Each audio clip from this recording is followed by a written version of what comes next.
तो आप सभी को मेरा नमस्कार। सबसे पहले तो मैं जो वहाँ के प्रिंसिपल हैं और यहाँ के डिग्निटरीज हैं उनको मेरा नमस्कार कहना चाहूँगा। और रेस्पेक्टेड प्रिंसिपल जो अभी हम फिलहाल प्रेजेंट नहीं हैं और जिन्होंने मुझे यहाँ पर लेक्चर देने का अपॉर्चुनिटी दिया, डॉक्टर प्रीति सिंह मैडम और जितने भी यहाँ पर फैकल्टीज मेंबर्स हैं, तो उन सभी को मेरा नमस्कार। और तो आज का ये जो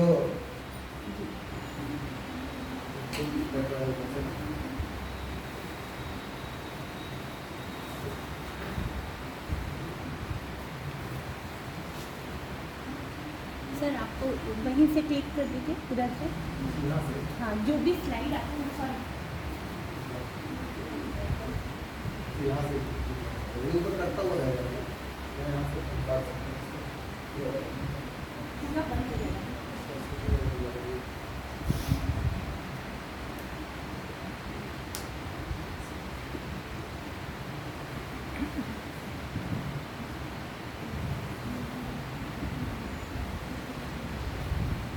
मैम उसको थोड़ा जूम आउट मैम जूम कर जूम करेंगे।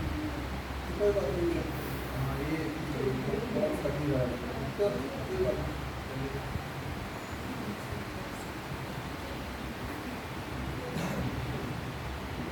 तो एक्चुअली ये जो सब्जेक्ट है, जिस सब्जेक्ट पर आज हम बात करने जा रहे हैं, उसमें इंटरेस्टिंग फैक्ट क्या है कि जो इंसेक्ट्स होते हैं, इंसेक्ट्स, तो आप जूलॉजी, जैसे आप जूलॉजी के स्टूडेंट हैं तो आपको पता होगा कि जितने भी क्लास हैं उसमें सबसे ज़्यादा अगर किसी क्लास में डाइवर्सिटी है तो वो क्लास इंसेक्टा है। क्लास इंसेक्टा से एनिमल किंगडम की मैं अगर बात करूँ तो क्लास इंसेक्टा से ज़्यादा डाइवर्सिटी किसी भी क्लास में नहीं है। जितने सारे स्पीशीज, नंबर ऑफ स्पीशीज है, जैसे आप देख सकते हैं कि हमारे जिस क्लास में हमें क्लास में मैं लिया, उस क्लास में ओनली 5,500 to 6,000 स्पीशीज रिपोर्टेड है, डिस्क्राइब्ड है।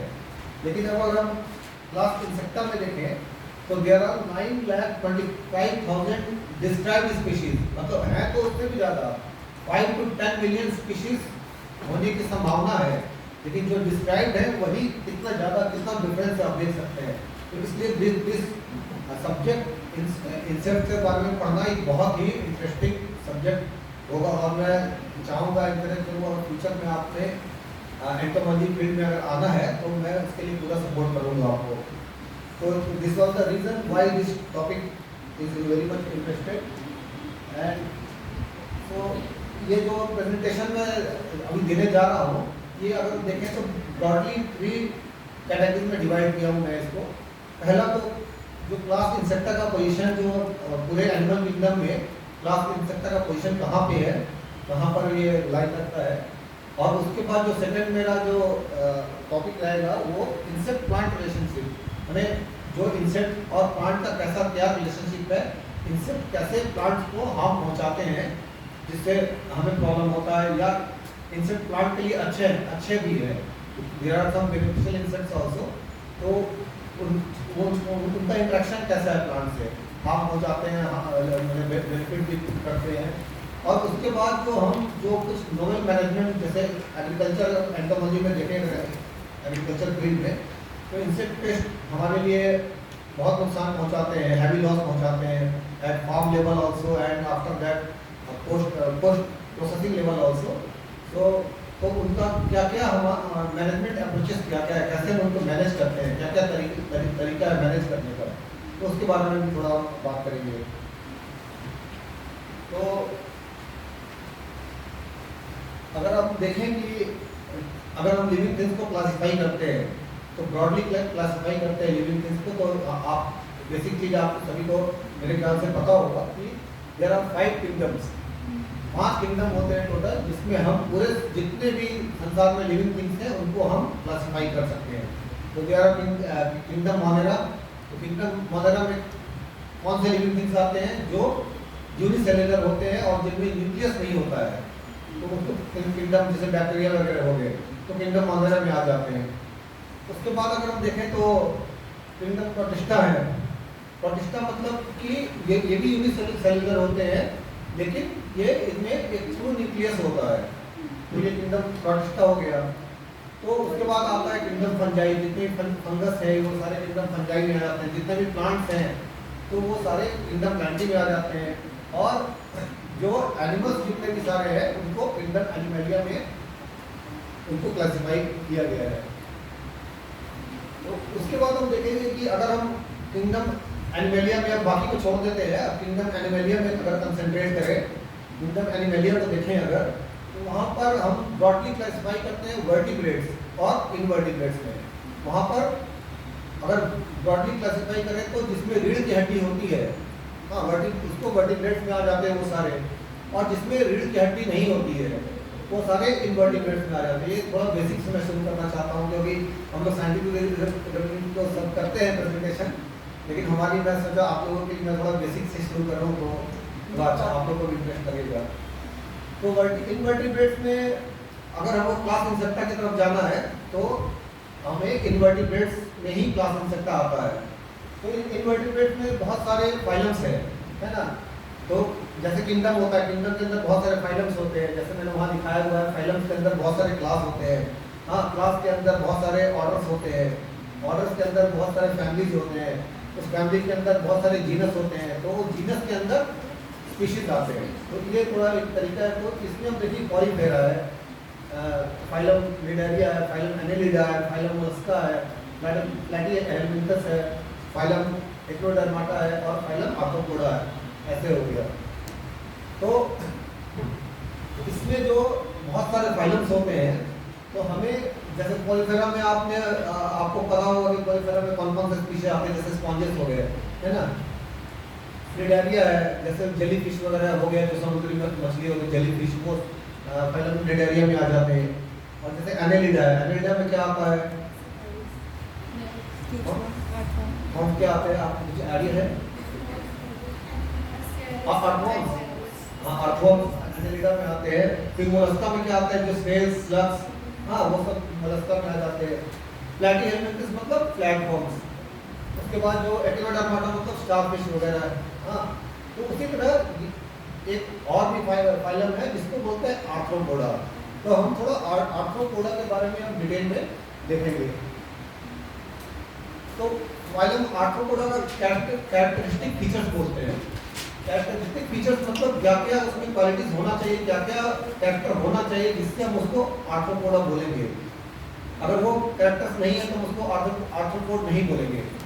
सबसे पहले तो आर्थ्रोपोडा का मतलब क्या होता है, आपको पता होगा। आर्थ्रो मतलब ज्वाइंटेड और पोडा मतलब लेग्स। तो ज्वाइंटेड लेग्स, इनका सबसे पहला कैरेक्टर, इनके जो लेग्स होते हैं वो ज्वाइंटेड लेग्स होते हैं। तो इसमें सबसे पहला जो क्राइटेरिया है, ये इनकी जो बॉडी होती है ये 3 ब्रॉड पार्ट्स में डिवाइड होती है। मतलब मुख्यतः देखें तो 3 पार्ट में डिवाइडेड होते हैं। Head, thorax, abdomen. हेड मतलब सर का पार्ट, थॉरैक्स मतलब वो छाती का पार्ट, और ये हेड, थॉरैक्स और एब्डोमेन मतलब पेट का पार्ट। तो ये 3 पार्ट में अगर कोई डिवाइडेड है तभी उसको हम आर्थ्रोपोडा बोलेंगे, अदरवाइज नहीं बोलेंगे। क्योंकि आप उससे पहले जो देखे थे स्टारफिश, हाँ जेलीफिश, इनका हेड, थॉरैक्स और एब्डोमेन इस तरह का डिवीजन नहीं रहता है। उसके बाद इनका जो दूसरा मेन कैरेक्टर है, इनका ज्वाइंटेड अपेंडेजेस होते हैं। हाँ, और उसके बाद इनका ओपन सर्कुलेटरी सिस्टम होता है। ओपन सर्कुलेटरी सिस्टम का मतलब किसी को पता है? ओपन सर्कुलेटरी सिस्टम का मतलब हुआ कि जैसे हमारे बॉडी के अंदर ब्लड फ्लो कर रहा है तो वेन्स के अंदर फ्लो करता है, आर्टरीज के अंदर फ्लो करता है। लेकिन इनमें क्या होता है कि इनमें कुछ वेन्स आर्टरीज के अंदर फ्लो नहीं होता है, इनके बॉडी के अंदर ब्लड भरा होता है ऐसे ही। मतलब एक पर्टिकुलर कोई इनका वेन्स या आर्टरीज के अंदर फ्लो होने का सिस्टम नहीं है। जस्ट इनके अंदर बॉडी के अंदर एक मतलब समझिए बॉल टाइप का है, उसके अंदर इनका फ्लूइड भरा रहता है। तो इसको बोलते हैं ओपन सर्कुलेटरी सिस्टम। उसके बाद कंपाउंड आइज, जो हमारा जो आइज है एक सिंगल आइज है। इनका बहुत छोटे छोटे आँख को मिला करके एक बहुत बड़ा कंपाउंड आइज जो होता है, वो बहुत छोटे छोटे ऑसिल्स को मिला करके कंपाउंड आइज बनता है। ठीक है, तो ये सब। और इनका जो सबसे एक और इम्पॉर्टेंट कैरेक्टर है जो आर्थ्रोपोड का, इनका जो बाहरी, तो जैसे हमारा स्किन है आउटर लेयर, तो इनका जो आउटर लेयर होता है वो एक्सोस्केलेटन बोलते हैं उसको। वो बहुत हार्ड मटेरियल होता है, वो काइटिन करके पॉलीमर होता है, पॉलीमर। उस पॉलीमर का बना होता है, इसलिए उनको प्रोटेक्शन देता है जो। हाँ, और इनका जो रेस्पिरेशन होता है वो ट्रैकिया सिस्टम से होता है। मतलब जैसे इनका कोई पर्टिकुलर नोज टाइप का कुछ नहीं है जहाँ से इनके पूरे बॉडी में इनका जो पोर्स है वो फैला हुआ रहता है, वहाँ से ये सांस लेते हैं। तो अगर हम फाइलम आर्थ्रोपोडा में देखें तो फाइलम के अंदर क्या आता है, क्लासेस आते हैं, है ना। तो आर्थ्रोपोडा में अगर देखें तो कितने क्लासेस हैं, 5 क्लासेस हैं। हाँ, एक और क्लास होता है जो एक्सटिंक्ट हो गया, तो इसलिए मैं इसको यहाँ पर मेंशन नहीं किया हूँ। तो पहला ये आपका है ऑनिकोफोरा बोलते हैं। हाँ, ये there are 5 different classes within this phylum Arthropoda. तो Onychophora, Crustacea, Arachnida, Myriapoda, Insecta. तो बेसिक थोड़ा एक आपके दिमाग में आइडिया होना चाहिए कि कौन कौन सा क्लास होता है, किस किस क्लास में क्या क्या आते हैं, ये आइडिया होना चाहिए। तो ऑनिकोफोरा में एक पेरिपेटस करके ये है, ये इतना छोटा क्लास है कि इसके अंदर एक ही जीनस होता है। हाँ, तो ये सबसे छोटा क्लास कोई अगर पूछे तो ये सबसे छोटा क्लास ऑनिकोफोरा ही है। तो ये आर्थ्रोपोडा के अंदर आप देखें तो कितना ये देखिए डिफरेंट टाइप ऑफ थिंग्स है। एक क्लास इंसेक्टा है जो सबसे ज़्यादा डाइवर्स है, और दूसरा क्लास ऑनिकोफोरा है जो सबसे लेस डाइवर्स है, विद अ सिंगल जीनस। हाँ, उसके बाद क्रस्टेशिया है। तो क्रस्टेशिया में क्या आता है आपको, प्रॉन्स और जो झींगा बोलते हैं जिसको हम लोग, प्रॉन्स, श्रिम्प्स, ये सब सारे क्रस्टेशिया में आ जाते हैं। उसके बाद एराक्निडा। तो एराक्निडा में क्या आते हैं, ये स्पाइडर भी आता है और स्कॉर्पियन भी आता है। हाँ, तो जितने सारे स्पाइडर्स हैं, स्कॉर्पियन हैं, ये सब सारे उसमें एराक्निडा में आ जाते हैं। उसके बाद दूसरा आप देखें क्लास मीडियापोडा। तो मीडियापोडा में ये जो जितने सेंटीपेड मिलीपेड्स हैं, तो आपको सेंटीपेड्स और मिलीपेड्स में डिफरेंस पता होगा। सेंटीपेड्स वो होता है जिसके जैसे ये क्लास मीडियापोडा है। हाँ, तो मीडियापोडा के अंदर again there are 2 major group, one is centipede and other is millipede. तो सेंटीपीड में क्या होता है, ज़्यादा खतरनाक कौन सा होता है, सेंटीपीड होता है या मिलीपीड होता है? एक्चुअली क्या होता है, सेंटीपीड ज़्यादा खतरनाक होता है। और सेंटीपीड और मिलीपीड को कैसे डिवाइड करेंगे, हम कैसे पहचानेंगे ये सेंटीपीड ये मिलीपीड है? तो सेंटीपीड जो होता है उसके एक बॉडी सेगमेंट में बहुत सारे बॉडी सेगमेंट्स है, देखिए, है ना, ये बहुत सारे बॉडी सेगमेंट्स है। तो सेंटीपीड के एक बॉडी सेगमेंट में सिंगल पेयर ऑफ लेग्स होता है, एक ही पेयर लेग होगा। तो वो उसका आपको देखने में उसका पैर कम डेंस लगेगा, तो वो ज़्यादा खतरनाक होता है। उसके पैर में पॉइजन क्लॉज होते हैं, वो अगर टच हो गया आपके स्किन से तो बहुत उसमें हानि हो जाएगा। और दूसरा होता है मिलीपेड। मिलीपेड में क्या होता है कि एक बॉडी सेगमेंट में 2 पेयर ऑफ लेग्स ये होते हैं। तो उनका आपको देखने से उनका जो लेग्स है वो थोड़ा डेंस दिखेगा, घना दिखेगा, तो वो कम खतरनाक होते हैं, उसमें तो पॉइजन ग्लैंड्स नहीं होता है। ये जो सेंटीपीड्स होते हैं उनके पैर में पॉइजन ग्लैंड्स होता है, बहुत खतरनाक होते हैं, लेकिन डेथ नहीं होता है। अगर वो बाई चांस टच हो जाता है, काट लेते हैं, उसमें पेन होता है बहुत ज़्यादा, क्योंकि न्यूरोटॉक्सिन्स होते हैं उसमें, लेकिन आपको उसमें किसी तरह में डेथ नहीं हो सकता है। उसके बाद जिस टॉपिक के लिए आज मैं यहाँ प्रेजेंट आया हूँ, क्लास इंसेक्टा के लिए। तो ये क्लास इंसेक्टा है मोस्ट डाइवर्स क्लास, जिसमें बहुत सारे मतलब कि more than 9-10 lakh species reported है। ये क्लास इंसेक्टा है। तो क्लास इंसेक्टा में अगर हम देखें तो क्लास इंसेक्टा के स्टडी को ही हम जो टर्म एंटोमोलॉजी है, एंटोमोलॉजी जिसको बोलते हैं, वो इंसेक्ट के स्टडी को ही एंटोमोलॉजी बोलते हैं। तो एंटोमोलॉजी कैसे वर्ड बना है, entomon means, entomology is a Greek word, ठीक है, entomology is Greek word. Entomon means क्या होता है, इंसेक्ट्स, और लॉजी मीन्स स्टडी। तो study of insects is entomology. हाँ, ये आपको मतलब कि जो भी है घूम फिर के क्लास इंसेक्टा के बारे में ही जानना है। उसके बाद आगे मतलब मैं थोड़ा इंट्रोडक्शन के लिए किंगडम एनिमल से शुरू किया, लेकिन जो हमें एंटोमोलॉजी का जो एरिया है, जुडिक्शन एरिया है, वो आपको क्लास इंसेक्टा से ही है। तो ये क्लास इंसेक्टा में अभी आप ध्यान से सुनिए, क्लास इंसेक्टा में देर आर, अब क्लास में क्या होता है, क्लास के अंदर क्या कौन सा कैटेगरी आएगा, फैमिली, जीनस। तो क्लास में क्या होता है, क्लास में ऑर्डर्स होते हैं, ठीक है। तो अगर हम आपसे पूछें कि क्लास इंसेक्टा में कितने ऑर्डर्स हैं, तो देर आर 29 ऑर्डर्स ठीक है। स्टैंडर्ड ऐसे तो बहुत सारे ऑथर, कोई 30 बोलता है, कोई 32 बोलता है। हाँ, लेकिन अगर आप स्टैंडर्ड नंबर ऑफ ऑर्डर्स देखें तो there are 29 orders within class Insecta, ठीक है। तो बहुत सारे ऑर्डर्स हैं, मैं सारे ऑर्डर्स का नाम यहाँ पर मेंशन नहीं किया हूँ। आप अगर इंटरेस्टेड है तो आप लिटरेचर में या कहीं देख सकते हैं, या मैं आपको अलग से पूरे 29 ऑर्डर्स का लिस्टिंग कर सकता हूँ। तो बहुत सारे ऑर्डर्स होते हैं, जैसे डर्मोप्टेरा है, लेपोप्टेरा है, ऑर्थोप्टेरा है, ओडोनाटा है, हेमोप्टेरा है, हाइसान्यूरा है, डिप्टेरा है। तो इस तरह से there are 29 different orders within the class Insecta. हाँ, अगर आप मैं थोड़ा सा आपके इंटरेस्ट के लिए मैं बताना चाहूँगा कि जैसे मेन जो इंसेक्ट है किस किस ऑर्डर में आते हैं। जैसे आप जैसे कोलियोप्टेरा है, हाँ, there is one order Coleoptera. उसमें कोलियोप्टेरा में क्या किस टाइप के इंसेक्ट्स आते हैं, जैसे बीटल्स हो गए, वीविल्स हो गए। ये जो बीटल्स और वीविल्स है किसमें आते हैं, ये कोलियोप्टेरा में आते हैं, ठीक है। उसी तरह लेपिडोप्टेरा है, तो लेपिडोप्टेरा में कौन कौन से आते हैं ये इंसेक्ट्स, बटरफ्लाई और मॉथ्स, ठीक है। बटरफ्लाई और मॉथ्स आपको लेपिडोप्टेरा में आ जाते हैं। उसका डिप्टेरा हो गया, तो डिप्टेरा में कौन कौन से इंसेक्ट्स आएंगे, आपके मॉस्किटो हो गए, हाउस फ्लाई हो गया, जितने भी फ्लाइज हैं ये सारे ये डिप्टेरा में आ जाएंगे। उसी तरह हाइमेनोप्टेरा है, तो हाइमेनोप्टेरा में किस टाइप के इंसेक्ट्स आते हैं, जैसे वास्प हो गया, हनी बी हो गया, ये सारे हाइमेनोप्टेरा में। जैसे मैं फॉर एग्जांपल 3-4 दिया हूँ, otherwise there are 29 orders. 29 order में डिफरेंट टाइप के insects, they are categorized in different 29 orders. तो अगर हम ऑर्डर में डाइवर्सिटी की बात करें, अच्छा ये सॉरी इसमें एक चीज बताना था मुझे, बहुत लोग बच्चे भी उसमें कंफ्यूज करते हैं कभी कभी कि बटरफ्लाई और मॉथ में डिफरेंस होता है। आपको पता है किसी को कि क्या डिफरेंस है बटरफ्लाई और मॉथ में? क्योंकि दोनों देखने में लगभग एक ही लगते हैं, हाँ, लेकिन किसी किसी को मॉथ बोलते हैं, किसी किसी को बटरफ्लाई बोलते हैं। तो ये बात मतलब कि मैं बताना चाहता हूँ, जो बटरफ्लाई होता है वो एक्चुअली क्या होता है, डायगोनल होता है, मतलब कि दिन के समय में ज़्यादा एक्टिव रहता है, ठीक है। लेकिन मॉथ MOTHS मॉथ बोलते हैं उसको।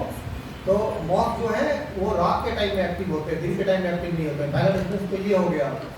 और क्योंकि बहुत लोगों को मॉथ को ही बटरफ्लाई बोलते हैं तो उनको डिफरेंस नहीं पता होता है।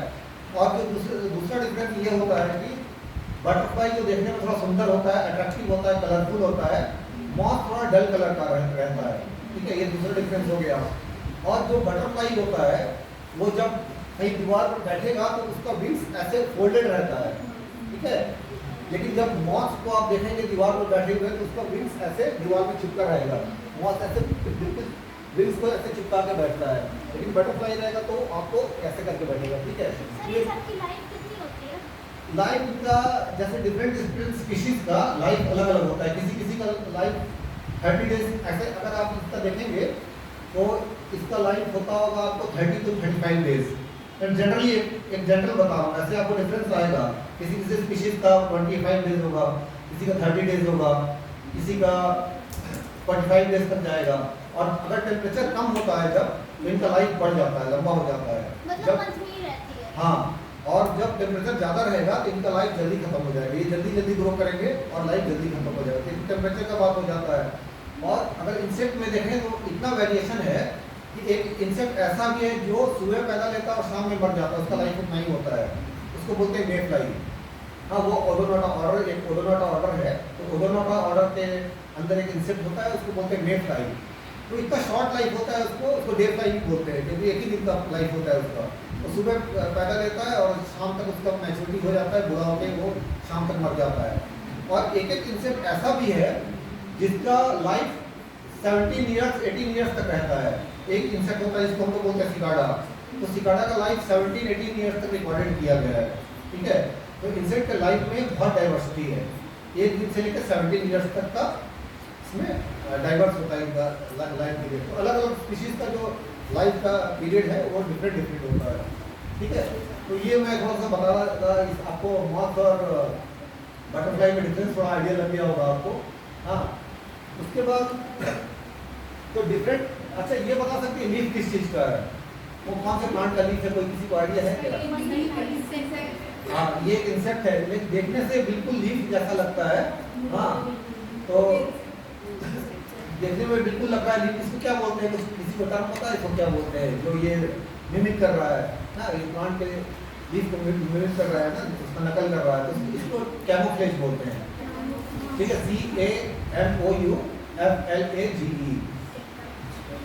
तो कैमोफ्लेज का मतलब क्या होता है, कैमोफ्लेज एक डिफेंस सिस्टम है। डिफेंस सिस्टम मतलब बचने का उपाय है या दुश्मन से बचने का उपाय है। जैसे हमारा आर्मी वाले कैसे वो, जैसे वो ड्रेस पहनते हैं आर्मी का ड्रेस, तो घास फूस लगा लेते हैं बॉडी पर, वो जमीन में चलते फिरते हैं ताकि उनको ऊपर से पता नहीं चले, वो कैमोफ्लेजिंग करते हैं। उसी तरह इसका कैमोफ्लेजिंग टेक्निक है। उसके बगल वाला देखिए आपको लकड़ी का टुकड़ा लग रहा हो, जैसे जो सूखा हुआ पौधा का टुकड़ा लग रहा हो, लेकिन वो क्या है, वो भी एक इंसेक्ट है, उसको बोलते हैं स्टिक इंसेक्ट। ठीक है, तो वो भी एक कैमोफ्लेजिंग का बहुत अच्छा एग्जाम्पल है। आप मैंने इसको खुद सामने से देखा हुआ है, आपको बिल्कुल पता नहीं लगेगा कि एक इंसेक्ट है। जब आप उसको हाथ में उठाएंगे तब वो पैर हिलाना शुरू करेगा, तब आपको पता लगेगा कि एक इंसेक्ट है। ठीक है, तो अगर हम डाइवर्सिटी में देखें तो जो 29 ऑर्डर्स मैंने आपको बताया था कि 29 ऑर्डर्स होते हैं क्लास इंसेक्टा में, तो सबसे ज़्यादा टोटल मैंने बताया था 9,25,000 स्पीशीज। उस 9,25,000 स्पीशीज में 3.5 लाख स्पीशीज खाली आपको ये कोलेप्टेरा में आता है। मतलब कोलेप्टेरा इतना diverse with in class insecta, जो सबसे डाइवर्स ऑर्डर है, most diverse order with in class insecta is Coleoptera.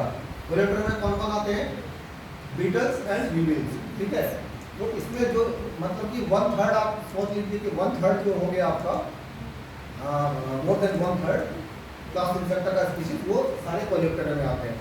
ठीक है,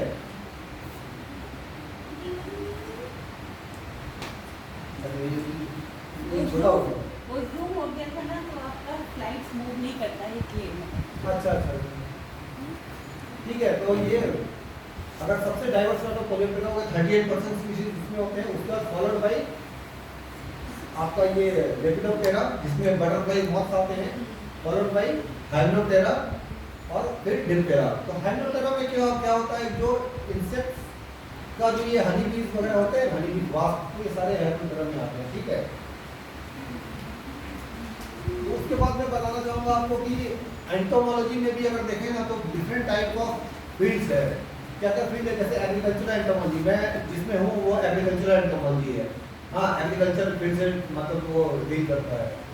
दूसरा मेडिकल एंटोमोलॉजी भी होता है, क्योंकि इंसेक्ट्स के कारण बहुत सारे डिजीज भी स्प्रेड होते हैं। जैसे अब ये डेंगू हो गया, dengue spread by mosquito only. तो बहुत सारे जो इंसेक्ट रिलेटेड डिजीज है वो मेडिकल एंटोमोलॉजी में डील होता है।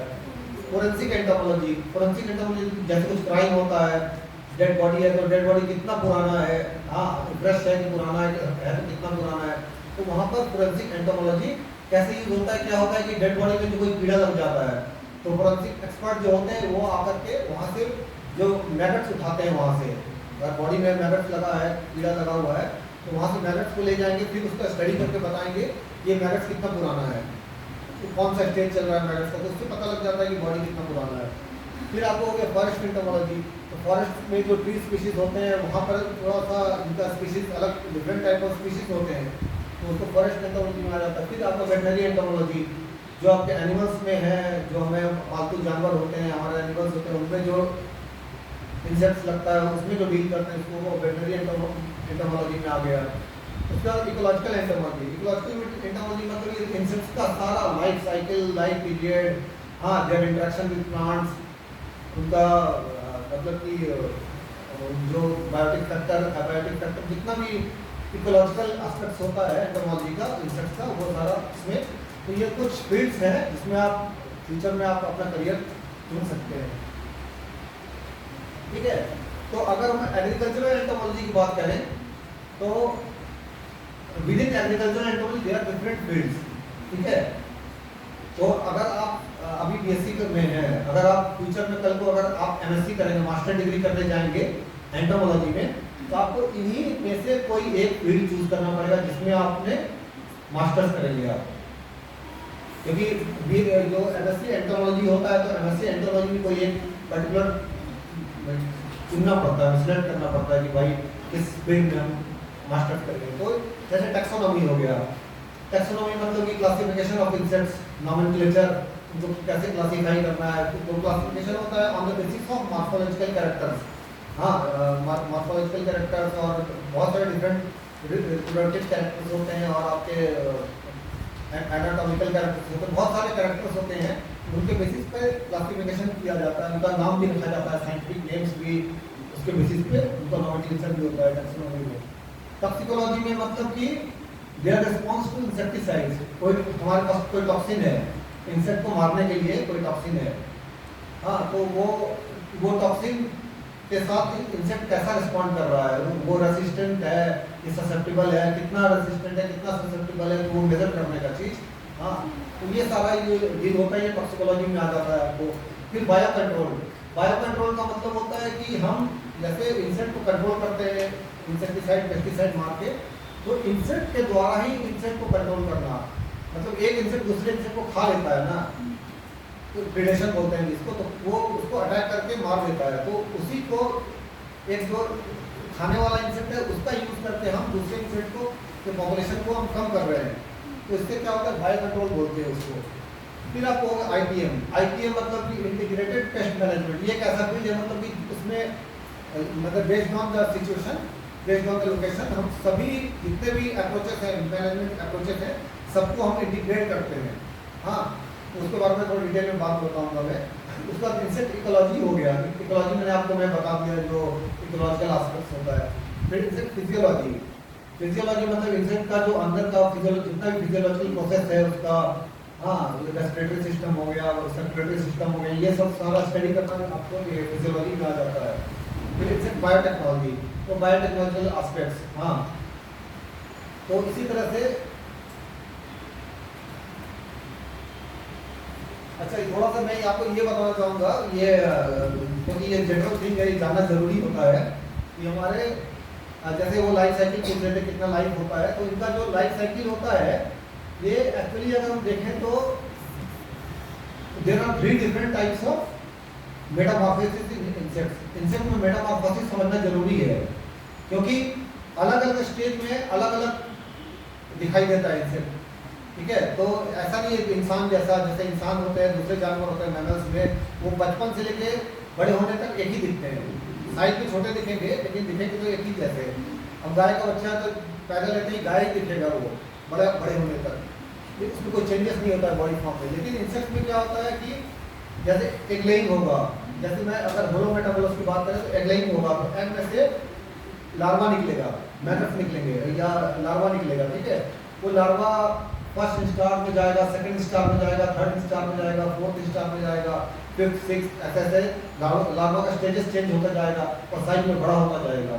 उसके बाद वो जब वो पूरा जब उसका ब्रीडिंग प्रोसेस पूरा हो जाएगा तब वो प्यूपेशन में चला जाएगा, प्यूपा फॉर्म हो जाएगा उसका। तो प्यूपा फॉर्म होने के बाद में उस प्यूपा में से जब जो प्यूपा मैच्योर हो जाएगा तब उसमें अंदर से एडल्ट का इमर्जेंस होगा। तो इस तरह से जो होलो मेटाबोलस इसमें होता है उसमें आपको स्टेजेस अलग अलग होते हैं, यानी एग, लार्वा, प्यूपा और एडल्ट डिफरेंट टाइप का देखेंगे। लेकिन जो हेवी मेटाबोलस होता है वो हेवी मेटाबोलस में कैसा मेटामॉर्फोसिस होता है कि आपका जो छोटा बच्चा है वो बड़ा होने तक सेम साइज सेम जैसा दिखेगा, बिल्कुल मतलब ज़्यादा डिफरेंस नहीं आता है। जो इसके जो एक्स होते हैं, एक्स में जो निकलता है उसको हम निम्स बोलते हैं। तो निम्स और एडल्ट में इतना ही डिफरेंस होता है कि साइज छोटा होता है, एक साइज बड़ा होता है, लेकिन फॉर्म में चेंज नहीं होता है। जैसे आप उसमें देख रहे हैं फॉर्म में चेंज है, इसमें कोई फॉर्म में चेंज नहीं होता है, सेम टाइप होता है। और उसी तरह एमेटाबोलस जिसमें बिल्कुल ही मेटामॉर्फोसिस नहीं होता है तो वो बिल्कुल ही सेम होते हैं। इसमें थोड़ा सा आपने देखेंगे कि इसमें विंग्स नहीं है, जो इसका विंग्स है इसमें विंग्स नहीं होता है, लेकिन ये एडल्ट होने पर इसमें विंग्स आ जाते हैं। लेकिन जो एमेटाबोलस है उसका बिल्कुल ही सेम होता है, starting from the immaturity to mature adult, ठीक है। ये थोड़ा सा मेटामॉर्फोसिस के बारे में था।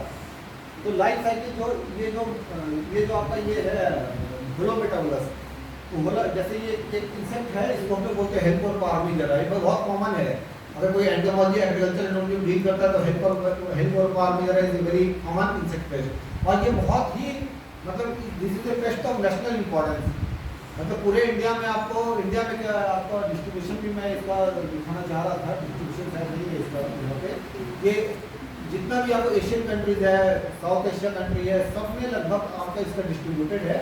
तो इसमें देखिए मैं वो लाइफ साइकिल दिखाना चाहता हूँ। एक्स से फर्स्ट स्टार कैटरपिलर निकला, हाँ फर्स्ट स्टार से सेकंड स्टार में गया, सेकंड से थर्ड, थर्ड से fourth to six, then pupa, soil के अंदर इसका प्यूपा बनता है, फिर वहाँ से एडल्ट इमर्जेंस होता है। ये अगर पूरा जैसे आपने पूछा ना लाइफ साइकिल में कितना होता है, तो life cycle can be completed in about 30 days in warm condition. अगर विंटर होगा, टेम्परेचर कम होगा, तो 30 से हो सकता है 40 डेज लगे। तो इनका चेंज होते रहता है डिपेंडिंग ऑन टेम्परेचर। तो ये इस तरह से इनका लाइफ साइकिल कंप्लीट होता है। तो now coming to insects plant interaction. तो ये पहले जो मैं बता रहा था वो इंट्रोडक्शन टाइप का। अब हम इंसेक्ट का प्लांट के साथ इंटरेक्शन कैसे होता है। तो अगर हम देखें तो इंसेक्ट प्लांट्स को दो तरह से नुकसान, अगर नुकसान पहुंचाने वाली बात है, प्लांट्स को जो नुकसान पहुंचाते हैं तभी उसकी बात करेंगे। तो उसमें दो तरह से नुकसान पहुंचाते हैं। एक तो बोलते हैं कि vectors, acting as a vectors of क्या, वेक्टर्स ऑफ डिजीजेज। तो प्लांट्स में भी बहुत सारे डिजीज होते हैं, फंगल डिजीज होते हैं, फाइटोप्लाज्मा डिजीज होते हैं, बैक्टीरियल डिजीज होते हैं और वायरल डिजीज होते हैं प्लांट्स में।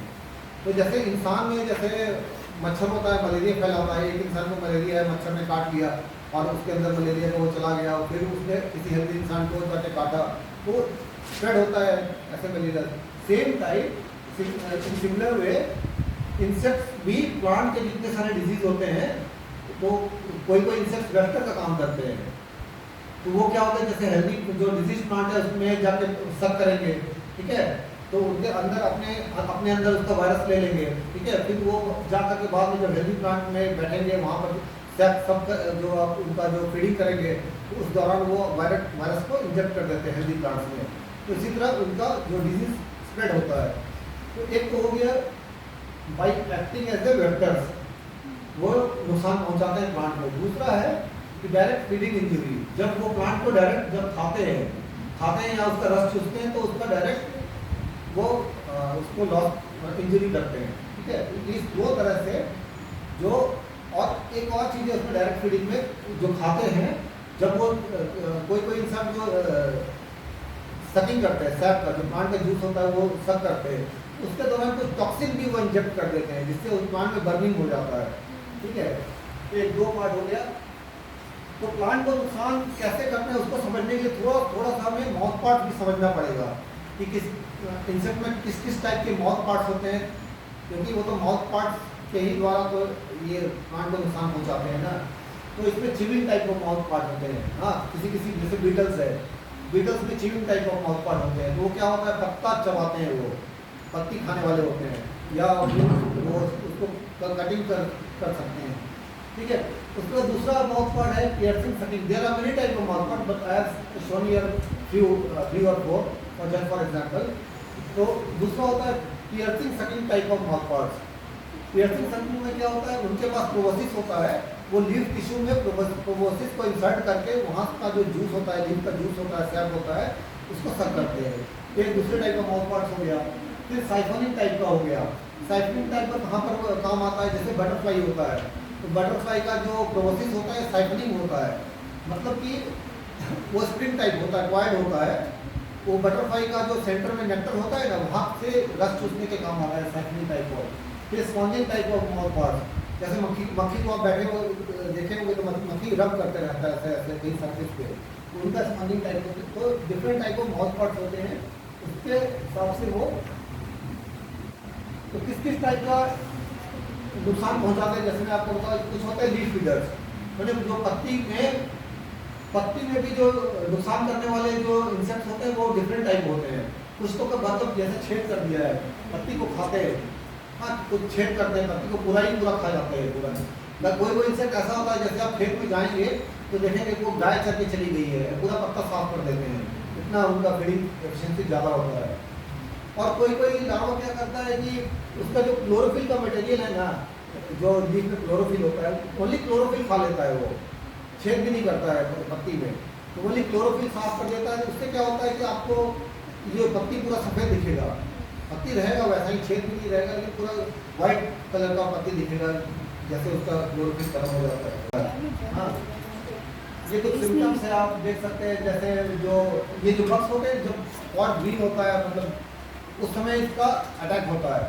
ग्रीन स्पॉट पर जब ये फीडिंग करते हैं तो आपको स्पॉट बिल्कुल श्रिवेल हो जाता है, ड्राई हो जाता है। तो ये इससे कुछ टाइप का ये symptom.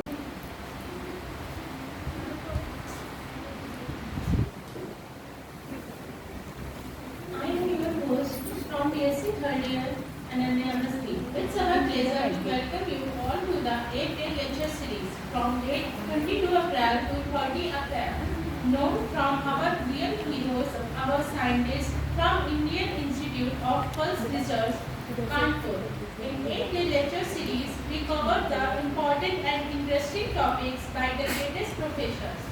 Topics named nanotechnology, hydroponics, artificial intelligence, carbon credit, insect pest and their relation, IPR, WTO mission, tissue culture, hydroponics. So today we are here to study our 5th lecture series. Topic is insect pest and their relation by Anup sir. Now I would like to call Faria from BSc third year to introduce our professor Dr. Anup sir.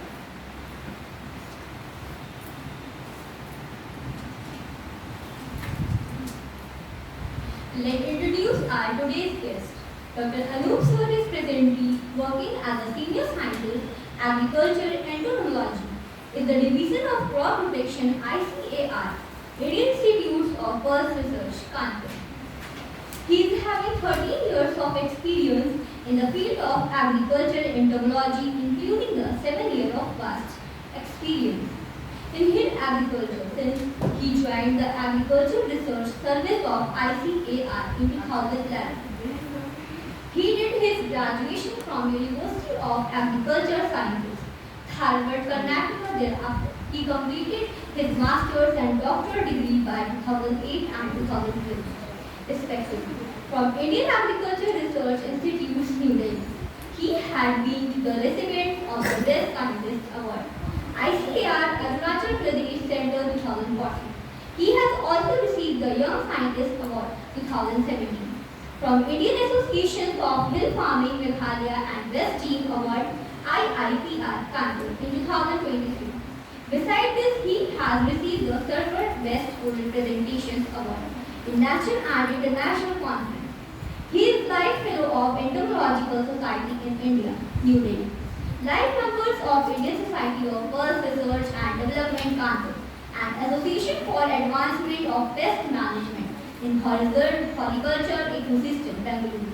He has contributed in the development of superior field pea varieties like IPFD 19.1 and IPFD 19.3, besides his several contributions in national and international research papers, books, technical bulletins and popular articles. I would like to invite Dr. Anup sir on dais.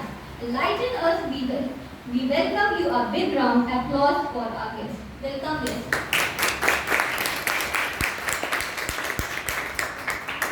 कुछ होते हैं, कुछ insect ऐसे होते हैं Beatles में, जो trunk, जो बड़ा ट्रंक होता है ना पेड़ का, पुराना पेड़ हुआ ट्रंक होता है, तो ट्रंक के नीचे छेद कर देते हैं। तो ट्रंक में छेद करने से क्या होता है, जो उनका जो अब बॉटनी में पड़ेगा जाइलम वेसल सिस्टम होता है प्लांट का, ट्रांसपोर्टेशन सिस्टम, वो डिस्टर्ब हो जाता है। वो डिस्टर्ब होने के कारण प्लांट मर जाता है।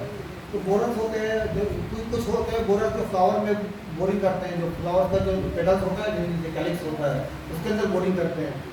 कुछ सैक्स, जो ये है सैक सकर्स, मतलब ये बहुत साइज में बहुत छोटे होते हैं। ये मतलब चीविंग नहीं करते हैं, खाते नहीं है, इनका प्रोसेस होता है मच्छर के जैसा, जैसे मच्छर खून पीता है, उसी तरह प्लांट का सैक, जो प्लांट का जूस होता है, वो सब करते हैं वहाँ से। उससे क्या होता है कि प्लांट बहुत कमज़ोर पड़ जाता है, कमज़ोर पड़ के वहाँ से प्लांट आपको डेथ कर जाता है। उससे एक और चीज़ होता है, जब ये सकिंग करते हैं तो ये हनी ड्यू सीक्रेट करते हैं, क्योंकि प्लांट के जूस में कुछ सुपर मटेरियल होता है, शुगर होता है, वो क्या करते हैं बॉडी में कन्वर्ट करके वहाँ से हनी ड्यू सीक्रेट करते हैं। उस हनी ड्यू को अट्रैक्ट होकर एंड्स भी आते हैं वहाँ पे, हाँ, और कुछ फंगस भी ग्रो हो जाता है, तो आपका पत्ती काला पड़ जाता है, उसमें सूटी मोल्ड आ जाता है, ठीक है। कुछ होते हैं जो रूट फीडर्स होते हैं, जैसे टर्माइट्स हो गए, तो टर्माइट्स प्लांट को किस तरह हानि पहुंचाते हैं, वो जमीन के अंदर रहते हैं, कोई प्लांट के रूट को अटैक करेंगे तो रूट जब रूट से ही तो सारा सिस्टम वाटर मिनरल्स जितना भी अवसर होता है रूट से ही होता है। अगर रूट ही डैमेज हो जाएगा तो पूरे पौधे मर जाते हैं वहाँ पे। फिर कुछ फ्लावर फीडर्स होते हैं, जैसे आपने वो इंसेक्ट देखा होगा डिस्ट्रीब्यूटर बोलते हैं उसको, वो सीधा फ्लावर पे अटैक करता है। तो फ्लावर पे अटैक करने से क्या होता है, फ्लावर ही नहीं रहेगा तो वो पॉट नहीं बनेगा, तो उस तरह से ये नुकसान होता है। ठीक है, तो अभी मैं आपको थोड़ा सा डिफरेंट टाइप ऑफ इंसेक्ट जो मेजर इंसेक्ट पेस्ट है हमारे पल्स में या किसी भी क्रॉप में, वो किस किस तरह से नुकसान पहुंचाते हैं थोड़ा सा मैं आपको व्यू देना चाहूँगा। ये जैसे हेलीकॉप्टर का डिस्ट्रीब्यूशन में दिखा रहा था आपको, जो हेलीकॉप्टर आर्मी दे रहा है वो आपका पूरा African countries, Asian countries, south east Asia, ये पूरा इसमें फैला हुआ है। ठीक है, ये हेलीकॉप्टर, इसको कॉमन नेम इसका ग्राम फॉर बोरर बोलते हैं इसको, साइंटिफिक नेम इसका है हेलीकॉप्टर आर्मी दे रहा। ठीक है, और फैमिली किस फैमिली में आता है, नॉक्टिडी फैमिली में आता है। नॉक्टिडी फैमिली वो इंसेक्ट आता है जो ग्राफ में एक्टिव रहते हैं, उसका ऑर्डर लेपिडोप्टेरा है इसका। ठीक है, तो उस हिसाब से इसका नुकसान देखिए किस तरह से होता है हेलीकॉप्टर का इन्फेक्शन। ये पीजेंटी का पॉड है, तो पीजेंटी का पॉड में बोरिंग करता है ये, और जिस पॉड में बोरिंग करता है वो पॉड मार्केटेबल नहीं होता है, उसको मार्केट में आप नहीं ले जा सकते हैं। तो इस तरह का आप सिम्टम्स देख सकते हैं ये पीजेंटी में। फिर वो चिप्पी में, चिप्पी का जो पॉड है, एक्चुअली जब ये लार्वा इसका छोटा रहता है तो लीफ पर ब्रीडिंग करता है, लेकिन जैसे जैसे जब बड़ा हो जाता है तो वो फिर पॉड में बोरिंग करना शुरू कर देता है। तो इसमें आप देख सकते हैं। फिर आपका ये हो गया थोड़ा, ये पी पॉड बोरर है। हाँ, मटर में जो पॉड लगता है उसके अंदर आप उसका नुकसान देख सकते हैं ना। फिर ये कटवर्म है, इसको हम लोग क्या बोलते हैं, कटवर्म। ये एकदम काले कलर का होता है, ब्लैक कलर का लार्वा। इसका नुकसान कैसा करता है ये, मतलब ये नॉक्टिडी फैमिली का है। नॉक्टिडी फैमिली में जितने भी मेंबर्स हैं वो सभी रात में एक्टिव रहते हैं, और दिन के समय ये कहाँ रहते हैं, जमीन के अंदर सॉइल का जो सरफेस होता है ना, सॉइल के सरफेस के नीचे अंदर दबे रहते हैं, छिपे रहते हैं। और जैसे ही रात होगा तो वहाँ सॉइल से बाहर निकल के आएंगे, और जो पौधा बिल्कुल छोटा पौधा है ना, पौधा एकदम 1 महीने का होता है, मतलब जनरेशन के बाद जो बिल्कुल पौधा छोटा होता है, उसमें क्या करते हैं, पौधे को जमीन के सतह से काट देते हैं। खाते नहीं है ज़्यादा, ये जस्ट काट देते हैं, काट देंगे तो पौधा गिर जाता है ऐसा। और ये इसका जब पॉपुलेशन बहुत बढ़ जाएगा जब, तो पूरा ये खेत का खेत खाली कर देते हैं। तो फिर ये है स्पाइलार्टिया ऑब्लिगा, बिहार रेडी टाइप के जो बोलते हैं। ये जैसे मैंने आपको बता रहा हूँ, कुछ इंसेक्ट्स होते हैं जो ओनली क्लोरोफिल खाते हैं। क्लोरोफिल खाने के कारण ये पूरा पत्ती वाइट हो जाता है। ठीक है, इसे बोलते हैं एफिड्स। ये जो आप देख रहे हैं ना, ये छोटा इंसेक्ट, ठीक है, ये थोड़ा माइक्रोस्कोप से फोटो लिया हुआ है तो साइज में बड़ा दिखाया हुआ है। तो एक्चुअली ये इंडिविजुअल का फोटो लिया हुआ है। जब ये प्लांट पे रहते हैं तो इस टाइप से है। देखिए, ये जो पूरा जो ऊपर का जो टर्मिनल शूट्स है, आपका जो ऊपर का टर्मिनल शूट्स होता है, जो कोमल भाग होता है जो पौधे का, टेंडर पार्ट्स, तो वहाँ पर ये हंड्रेड्स के नंबर में वहाँ पर कॉन्ग्रीगेट कर जाते हैं। ये इकट्ठे होकर के वहाँ से उसका रस चूस करके पौधे को कमजोर करके मार डालते हैं। ठीक है, तो ये एफिड्स हो गया, इस तरह का हाल है। फिर ये जो है इसको नीम के अलावा बहुत सारे ऐसे और भी पौधे हैं जिसमें इंसेक्टिसाइडल इफेक्ट होता है। ठीक है, बायोटेक्नोलॉजी अप्रोचेस, मतलब उसमें क्या करते, जनरली क्या करते हैं, जैसे उसके बाद में आपको डिटेल में बताऊंगा बेटी के बारे में। फिर इंसेक्ट ग्रोथ रेगुलेटर्स हुआ, मतलब इंसेक्ट में कुछ हार्मोन्स होते हैं, उस हार्मोन्स के ऊपर जिससे उनका इंसेक्ट का फिजियोलॉजी सही से रहता है। अगर हम हार्मोन्स को ही ब्लॉक कर दें, हार्मोन्स के ऊपर अटैक कर दें, तो इंसेक्ट का जो उसका सर्वाइवल मुश्किल हो जाता है। फिर उसका कल्चरल प्रैक्टिसेस, मतलब क्या होता है, जैसे हम लोग डेट ऑफ सोइंग है, हाँ, कुछ मतलब जो खेती करने में जो कल्चरल चीज़ें जो होती हैं, ट्रेडिशनल मेथड, उसमें कुछ चेंज ला करके हो सकता है इंसेक्ट पेस्ट कम हो जाए, तो उसको कल्चरल मेथड में आ गया आपको। फिर सेमियोकेमिकल्स क्या है, जैसे मतलब कि हम इंसान आपस में जैसे बात करते हैं तो लैंग्वेज से बात करते हैं, जैसे मैं बोल रहा हूँ तो आप समझ रहे हैं। इंसेक्ट्स में क्या होता है कि वो लोग कुछ केमिकल्स होता है उनके पास, जैसे उनको कम्युनिकेट करना होता है, एक दूसरे से बात करना होता है, तो कुछ केमिकल्स रिलीज करते हैं और अगला इंसेक्ट उसको कैच करता है, रिसीव करता है, तो वो आपस में उनका कम्युनिकेशन होता है। तो उसको डिस्टर्ब करके हम पेस्ट को मैनेज कर सकते हैं, ये भी एक तरीका है। ठीक है, उसका एसपीआर का मतलब होस्ट प्लांट रेजिस्टेंस, मतलब हम प्लांट में ही ऐसा कैरेक्टर डेवलप करें जो इंसेक्ट से वो लड़ पाए। हाँ, सपोज करिए कुछ मैं आपको नेक्स्ट स्लाइड में थोड़ी डिटेल में बताऊंगा। मतलब कि प्लांट कहीं ऐसा कैरेक्टर जो इंसेक्ट को रेसिस्ट कर पाए। फिर उसका केमिकल इंसेक्टिसाइड तो आपको जनरली बताएंगे, जो इंसेक्टिसाइड हम दवा मारते हैं तो मर जाता है इंसेक्ट। तो उसके बाद हम शुरू करते हैं ये बायो कंट्रोल से। ये बायो कंट्रोल क्या चीज़ है?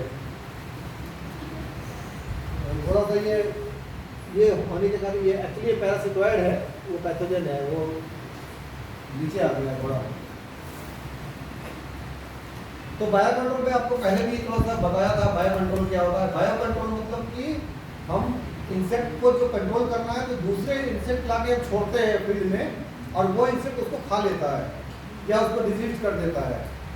ठीक है, तो मैंने एक स्पीशीज से दूसरे स्पीशीज को कंट्रोल कर रहे हैं, कोई दूसरा केमिकल इस्तेमाल नहीं करे, कुछ नहीं कर रहे हैं, एक स्पीशीज से दूसरे स्पीशीज को कंट्रोल कर रहे हैं, वही हुआ बायो कंट्रोल। बायो कंट्रोल का अगर हम 3 पिलर्स ऑफ बायो कंट्रोल देखें तो उसमें बायो कंट्रोल को 3 P's बोलते हैं। 3 P होते हैं इसमें। पहला P होता है प्रेडेटर। प्रेडेटर क्या करता है? सीधा सीधा खा लेता है, डिवोर कर लेता है, मतलब खा लेता है पूरा। हाँ, तो उसको प्रेडेटर हो गया। दूसरा हुआ पैरासिटोइड। पैरासिटोइड मतलब कि वो उसको डायरेक्टली खाता नहीं है। जैसे क्या करता है पैरासिटोइड, एक इंसेक्ट होता है, सपोज करिए हेडकोर फार्मी दे रहा है। हाँ, तो उसका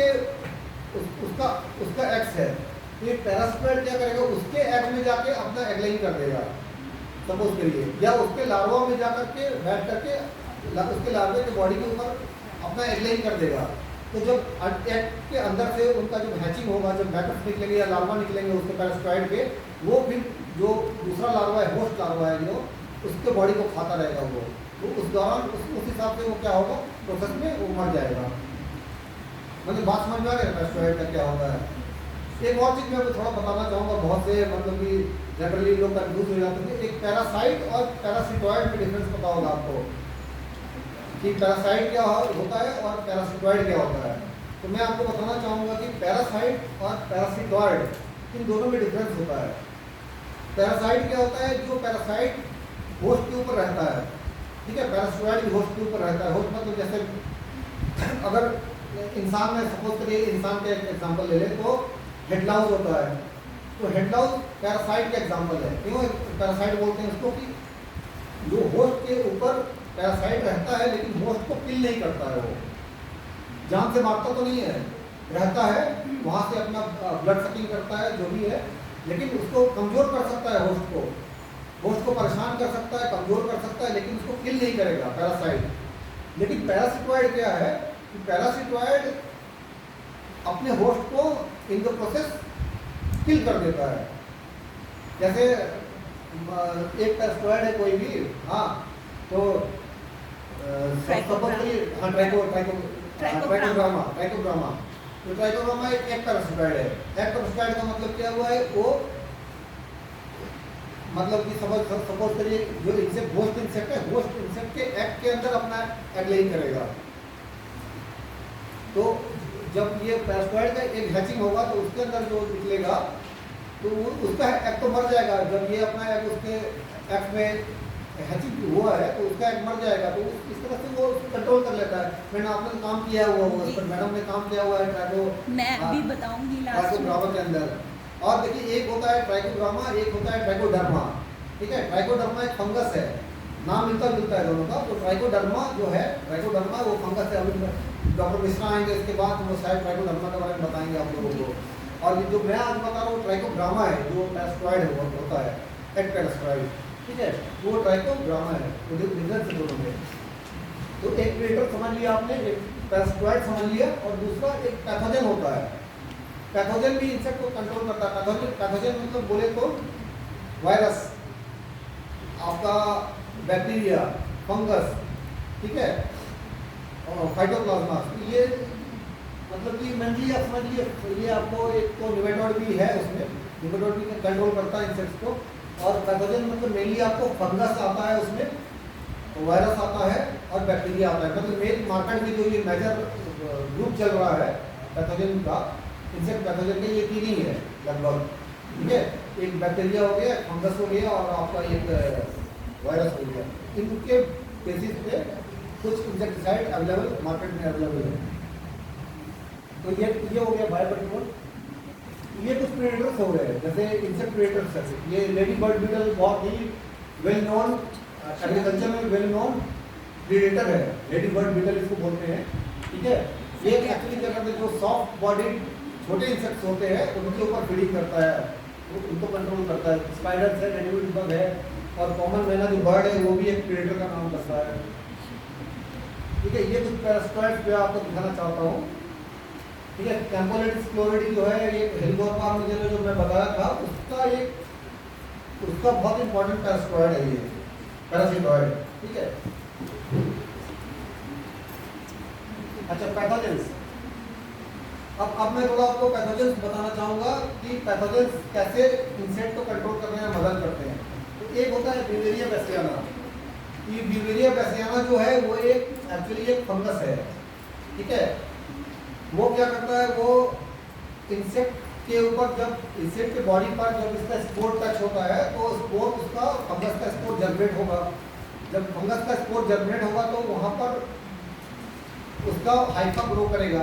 इसके बॉडी के अंदर हाइफा इंटर कर पेनिट्रेट कर जाता है, और बॉडी के अंदर उसका जो सिस्टम है, बॉडी के अंदर उसका हाइफा ग्रो करते रहता है, फंगस ग्रो करते रहता है, और इन द प्रोसेस उस इंसेक्ट को किल कर देता है। तो सेम टाइप आपका एक लाइक ब्यूवेरिया बैसियाना मेटारिजियम भी है, वर्टिसिडियम लेकानिक भी है। There are so many fungus which are used for controlling the insect. तो बहुत सारे फंगस हैं, और उसके अलावा आप देखें तो बैसिलस thuringiensis एक बैक्टीरिया है, आपने सुना होगा, बीटी। हाँ, तो बैसिलस thuringiensis को शॉर्ट में हम लोग बीटी बोलते हैं। तो ये जो बैक्टीरिया है ना, इस बैक्टीरिया के अंदर एक टॉक्सिन होता है। ये देखिए, ये जो है ना, ये वाला इसको आइकोसाहेड्रल शेप बोलते हैं। तो ये बीटी टॉक्सिन है ये। तो ये एक ऐसा टॉक्सिन है जो कि अगर इंसेक्ट के अंदर जाएगा, स्टोमक में जाएगा, तो इंसेक्ट के स्टोमक के अंदर जाने के बाद में वो उसको किल कर देगा। तो इस बैक्टीरिया का इस्तेमाल हम करते हैं इंसेक्ट कंट्रोल करने में, फील्ड में। इसका पाउडर फॉर्मुलेशन आता है, हम पाउडर फॉर्मुलेशन को फील्ड में स्प्रे कर देते हैं। जब इंसेक्ट इसको इंजेस्ट करता है, ये टॉक्सिन के कारण उसका डेथ हो जाता है, किल हो जाता है वहाँ पर से। और एक और नोवेल टेक्नोलॉजी क्या निकला हुआ है, जो बायोटेक्नोलॉजिकल अप्रोच है। इस बैक्टीरिया का जो जीन है, जो जीन इसको बीटी जीन बोलते हैं, इसको बीटी टॉक्सिन क्रिस्टल, ठीक है, ट्राइवन जीन बोलते हैं, जो टॉक्सिन प्रोड्यूस करता है। इस बैक्टीरिया के जीन को हम प्लांट में इंसर्ट कर देते हैं। आपने सुना होगा ट्रांसजेनिक प्लांट्स, ठीक है। ट्रांसजेनिक प्लांट्स क्या होता है, जो ट्रांसजेनिक प्लांट में वो प्लांट जिसमें किसी और स्पीशीज का, किसी और ऑर्गेनिज्म का जीन निकाल करके उसमें डाला हुआ है। तो प्लांट में क्या करते हैं कि किसी बैक्टीरिया का जीन, जैसे बीटी का जीन निकाल करके, हाँ, ये क्रिस्टल प्रोटीन का जो एक्सप्रेस करने वाला जीन है वो निकाल करके प्लांट में इनकॉर्पोरेट कर देते हैं। तो प्लांट क्या बन जाता है, ट्रांसजेनिक बन जाता है। फिर वो क्या करता है, ये जो क्रिस्टल प्रोटीन है, क्रिस्टल टॉक्सिन है, तो प्लांट खुद प्रोड्यूस करने लगता है अपने अंदर। तो जैसे इंसेक्ट आएगा, उसमें खाएगा, वो उसका डेथ हो जाएगा। तो अभी इंडिया में अगर मैं आपको बता दूं कि इंडिया में बीटी टॉक्सिन करके 2002 में ही रिलीज हो गया था। हाँ, 2002 में मतलब बीटी कॉटन डेवलप हुआ था। बीटी कॉटन क्या हुआ, मतलब उसमें बैक्टीरिया का जीन उस कॉटन में डाला हुआ है। तो जैसे उसको लगाते हैं वो जीन एक्सप्रेस होता है अंदर उसके, ठीक है। उसके अलावा वो वाला तो देखेंगे आपको एचपीवी का है, वायरस का सिलेंडर है। हम बहुत सारे वायरस भी हैं। तो ये जो है कि ये इंसान को हार्म नहीं पहुँचाते हैं। मतलब केमिकल इंसेक्टिसाइड अगर यूज़ करने से तो क्या होता है कि पॉल्यूशन होता है, एसडी होता है, हमें भी हार्म पहुँचाते हैं। लेकिन ये जो मतलब इनको सेफ बोला जाता है, मतलब कि इन्वायरमेंट के लिए सेफ होते हैं। क्योंकि ये जो बीटी बैसियाना फंगस बताया मैंने, बीटी बताया और जो वायरस बताया, ये इतने सेफ होते हैं कि उसी स्पीशीज को मारेंगे जिसके लिए है ये, किसी दूसरे स्पीशीज को नहीं मारेंगे। अगर ये एनपीपी हमने हेलिकोवर्पा के लिए यूज़ किया है तो हेलिकोवर्पा ही मरेगा, दूसरा इंसेक्ट उससे नहीं मरेगा। इसलिए बिल्कुल सेफ होते हैं, नेचुरल एनिमीज भी बचे रहते हैं, ठीक है। तो ये आप देख सकते हैं, और ये कुछ प्रोडक्ट्स है उसका। तो ये बेस्ड ऑन फंगस बैक्टीरिया और वायरस के बेस पर कुछ इंसेक्टिसाइड अवेलेबल है जो कि बिल्कुल सेफ होते हैं, इनका इस्तेमाल करना चाहिए ज़्यादा से ज़्यादा। अब दूसरा अप्रोच क्या हो गया, एक को बोलते हैं bio rational approaches. Bio rational approaches में हम क्या करते हैं, इसमें दो टाइप है। एक तो इंसेक्ट ग्रोथ रेगुलेटर्स, मतलब इंसेक्ट के अंदर कुछ ग्रोथ रेगुलेटर्स होते हैं, हार्मोन्स होते हैं, जैसे जुवेनाइल हार्मोन हो गया। तो जुवेनाइल हार्मोन्स क्या होता है, इंसेक्ट के डेवलपमेंट में हेल्प करता है। एक्डाइसोन हो गया, एक्डाइसोन में एक हार्मोन है, ग्रोथ रेगुलेटर है। वो क्या करता है, जो मैंने मेटामॉर्फोसिस बताया था, तो मेटामॉर्फोसिस बिना एक्डाइसोन के होता ही नहीं है। तो एक्डाइसोन बहुत इंपॉर्टेंट है मेटामॉर्फोसिस के लिए। जुवेनाइल हार्मोन भी बहुत इंपॉर्टेंट है डेवलपमेंट के लिए। तो ये जो हार्मोन सिस्टम है इंसेक्ट का, हार्मोन सिस्टम को अटैक करके इंसेक्ट को कंट्रोल करना, इससे होता है इंसेक्ट ग्रोथ रेगुलेटर। ठीक है। सेमी केमिकल्स क्या होता है, सेमी केमिकल्स ऐसे केमिकल्स होते हैं जो जिनसे इंसेक्ट आपस में कम्युनिकेट करते हैं, बातचीत मैसेज का आदान प्रदान करते हैं। ठीक है, तो वो सेमी केमिकल्स हो गए। तो सेमी केमिकल्स को हम अगर हम डिस्टर्ब कर देंगे, हमारे आपस का बातचीत को कोई डिस्टर्ब कर देगा तो हमें प्रॉब्लम होगा। उसी तरह इंसेक्ट का जो आपस में कम्युनिकेशन है उसको डिस्टर्ब करके जब हम इंसेक्ट के पॉपुलेशन को कंट्रोल करते हैं तो वो सेमी केमिकल्स जो होता है। ठीक है, जैसे ये कुछ हो गया आपके केमिकल्स हैं। ठीक है, ये हाइड्रोक्लीन, क्विनोक्लीन, मिथोक्लीन, ये मार्केट में बहुत सारे इसमें से, जैसे नोवाल्यूरोन है, लेफ्टिलिरोन है, अभी तक मार्केट में अवेलेबल है ये, और धड़ल्ले से बिक रहा है, बहुत इफेक्टिव है। बुप्रोफेजिन, टेबुलफेनोजाइड, स्पाइरोमेसिफेट, ये सारे जो है इंसेक्ट बेस्ड ऑन, मतलब ये इंसेक्ट ग्रोथ रेगुलेटर्स को अटैक करने वाले इंसेक्टिसाइड्स है। तो ये रिलेटिवली सेफ है। जो दूसरे केमिकल्स हैं ना, जो इंसान को भी अटैक करते हैं, नर्वस सिस्टम पे, मसल्स पे, उससे ज़्यादा सेफ इंसेक्टिसाइड है ये सारा। दूसरा क्या होता है, सेमी केमिकल्स। सेमी केमिकल्स मैंने आपको बताया जो कम्युनिकेशन, जिस केमिकल से आपस में इंसेक्ट्स आपस में कम्युनिकेशन करते हैं। ठीक है, तो इसके बारे में थोड़ा आप जान लीजिए। अगर सेमी केमिकल्स को हम इन्फो केमिकल्स भी बोलते हैं, क्योंकि इससे इंफॉर्मेशन का लेना देना होता है, तो उसको इन्फो केमिकल्स भी बोलते हैं। अब इसमें दो टाइप होते हैं, फेरोमोन्स होते हैं, एक और फेरोमोन्स बोलते हैं, दूसरे को बोलते हैं एलेलोकेमिकल्स। ठीक है, अब फेरोमोन्स और एलेलोकेमिकल्स में क्या डिफरेंस है। अगर केमिकल से कम्युनिकेशन हो रहा है विद इन स्पीशीज, मतलब एक स्पीशीज ने केमिकल जो स्मेल है, यूज है, केमिकल को रिलीज किया, और दूसरा जो रिसीव करने वाला स्पीशीज है सेम स्पीशीज का है दोनों। ठीक है, तब तो वो फेरोमोन्स बोलेंगे उसको। ठीक है, लेकिन अगर इसके अपोजिट, अगर एक स्पीशीज ने केमिकल रिलीज किया और जो रिसीव करने वाला किसी और स्पीशीज का दूसरा स्पीशीज है, तो वो उसको बोलेंगे एलेलोकेमिकल्स। ठीक है, तो ये डिफरेंस को आप ये ध्यान में रखिएगा, डिफरेंस कि what is the difference between pheromones and allelochemicals. Pheromones मतलब within same species it is pheromone, within different species it is allelochemicals. तो जैसे अगर सपोज करिए हनी बी है, हनी बी ने कोई फेरोमोन रिलीज किया, ठीक है, तो और भी जैसे एंट्स है, एक एंट है, एंट में जनरली होता है आपको ट्रेलिंग फेरोमोन, मतलब देखते हैं आप लाइन लगा के एंट्स जाते हैं, कभी ऐसे डिसिप्लिन में विदाउट डिसिप्लिन नहीं जाते हैं, मैंने भीड़ लगा ली ऐसे एक लाइन में जाते हैं। तो क्या होता है कि उनके पास ट्रेलिंग फेरोमोन होता है। एक जो एंट है वो ट्रेलिंग फेरोमोन छोड़ा, उसका स्मेल रिसीव करके पीछे, फिर उसको स्मेल रिसीव करके उसके पीछे ऐसे ऐसे लाइन लगते चलते जाते हैं वो लोग। तो ये जो हो रहा है सेम स्पीशीज में हो रहा है, तो ये फेरोमोन का असर है। एलोमोन कहाँ आता है, जैसे आपने एक इंसेक्ट गया, एक इंसेक्ट ने जाके प्लांट को अटैक किया, तो प्लांट कोई केमिकल रिलीज करेगा। ठीक है, प्लांट कोई केमिकल रिलीज करेगा और उसको अपने बचना, मैंने प्लांट को क्या कर रहा है, जैसे कोई इंसेक्ट आके अटैक किया प्लांट के ऊपर, तो प्लांट को तो बचना है, तो प्लांट क्या करता है उसमें कि प्लांट एक दूसरा केमिकल रिलीज करता है जो दूसरे इंसेक्ट को बुलाता है कि आओ इसको खा जाओ, ये मुझे कष्ट पहुंचा रहा है, ये मुझे अटैक कर रहा है, तो वो एक दूसरा केमिकल रिलीज करेगा, फिर उसके भी बड़े वाले इंसेक्ट को, उसके भी प्रेडेटर को बुलाएगा, तुम आओ ये मुझे तंग कर रहा है। तो इसको बोलते हैं ट्राइट्रॉफिक इंटरेक्शन। ट्राइट्रॉफिक मतलब होस्ट, प्लांट और नेचुरल एनिमल्स। होस्ट गया सबसे पहले प्लांट के पास, होस्ट ने प्लांट को अटैक किया, फिर प्लांट क्या करेगा, प्लांट फिर एक केमिकल रिलीज करेगा, उसके नेचुरल एनिमल को बुलाएगा। तो ये जो इसमें 2 स्पीशीज इन्वॉल्व है, 3 स्पीशीज इन्वॉल्व है ना। एक तो अटैक, इसमें बहुत सारे बॉडी सेगमेंट्स है, देखिए है ना, ये बहुत सारे बॉडी सेगमेंट्स है। तो सेंटीपीड के एक बॉडी सेगमेंट में सिंगल पेयर ऑफ लेग्स होगा, एक ही पेयर लेग होगा। तो वो उसका आपको देखने में उसका पैर कम लेंस लगेगा, तो वो ज्यादा खतरनाक होता है। उसके पैर में लॉस होते हैं, तो अगर टच हो गया आपके स्किन से तो बहुत उसमें हानि हो जाएगा। और दूसरा होता है मिलीपेड। मिलीपेड में क्या होता है कि एक बॉडी सेगमेंट में 2 पेयर ऑफ लेग्स ये होते हैं। तो उनका आपको देखने से उनका जो लेग्स है वो थोड़ा डेंस दिखेगा, ना दिखेगा, तो वो कम खतरनाक होते हैं। उसमें उसका पॉजन ग्लैंड्स नहीं होता है। जो सेंटीपीड्स होते हैं उनके पैर में पॉजन ग्लैंड्स होता है, बहुत खतरनाक होते हैं, लेकिन डेथ नहीं होता है। अगर वो बाई चांस टच हो जाता है, काट लेते हैं, इसमें पेन होता है बहुत ज्यादा, लेकिन न्यूरोटॉक्सिन्स होते हैं उसमें, लेकिन आपको किसी केस में डेथ नहीं हो सकता है। उसके बाद जिस टॉपिक के लिए आज मैं यहाँ प्रेजेंट आया हूँ, क्लास इंसेक्टा के।